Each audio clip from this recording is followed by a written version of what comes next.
শপথ নেওয়ার প্রথম কর্মদিবসেই আবেগঘন এক বার্তা দিয়ে সবার নজর কাড়লেন মহিলা ও শিশু বিষয়ক মন্ত্রণালয় এবং সমাজ কল্যাণ মন্ত্রণালয়ের প্রতিমন্ত্রী ফারজানা শারমিন পুতুল।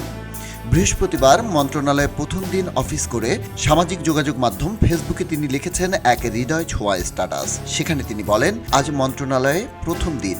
দীর্ঘ ৩৩ বছর আগে যে অফিসে বসে আব্বু দেশের জন্য কাজ করেছিলেন, আজ আমি সেই একই অফিসে বসে দেশের জন্য কাজ করতে যাচ্ছি। বিএনপি নেতৃত্বাধীন নতুন সরকারের দায়িত্ব পাওয়া অন্তত ৭ জন মন্ত্রিপরিষদের সদস্য বাবার রাজনৈতিক উত্তরাধিকার বহন করছেন।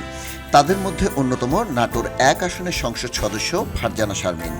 তিনি সাবেক প্রতিমন্ত্রী প্রয়াত ফজলুর রহমান পটলের মেয়ে। ফজলুর রহমান পটল ১৯৯১ সালে বিএনপি সরকারের শাসন আমলে যোগাযোগ প্রতিমন্ত্রীর দায়িত্ব পান। পরে ১৯৯৩ সালে সমাজ কল্যাণ প্রতিমন্ত্রী এবং ২০০১ সালে ৪ দলীয় জোট সরকারের সময় যুব ও ক্রীড়া প্রতিমন্ত্রীর দায়িত্ব পালন করেন। নাটোর ১ আসন থেকে বিএনপির প্রার্থী হিসেবে ৪ বার সংসদ সদস্য নির্বাচিত হন তিনি। দলের চেয়ারপারসনের উপদেষ্টা থাকা অবস্থায় ২০১৬ সালের ১১ই আগস্ট তিনি মৃত্যুবরণ করেন। বাবার সে আসন থেকেই ত্রয়োদশ জাতীয় সংসদ নির্বাচনে বিএনপির প্রার্থী হিসেবে ১,০২,১৯৭ ভোট পেয়ে জয়ী হয়েছেন ফারজানা শারমিন। প্রথমবার সংসদ সদস্য হয়েই পেয়েছেন সেই মন্ত্রণালয়ের প্রতিমন্ত্রীর দায়িত্ব, যেখানে একসময় দায়িত্ব পালন করেছিলেন তার বাবা।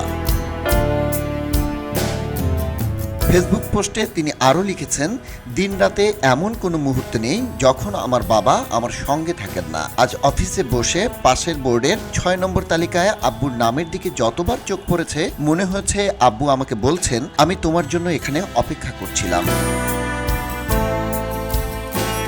ফারজানা শারমিনের এমন পোস্ট রাজনীতির মঞ্চে এটি যেন এক আবেগঘন উত্তরাধিকারের গল্প, যেখানে বাবার হাত ধরে মেয়ের নতুন যাত্রা, দায়িত্ব ও ভালোবাসার এক অনন্য ধারাবাহিকতা।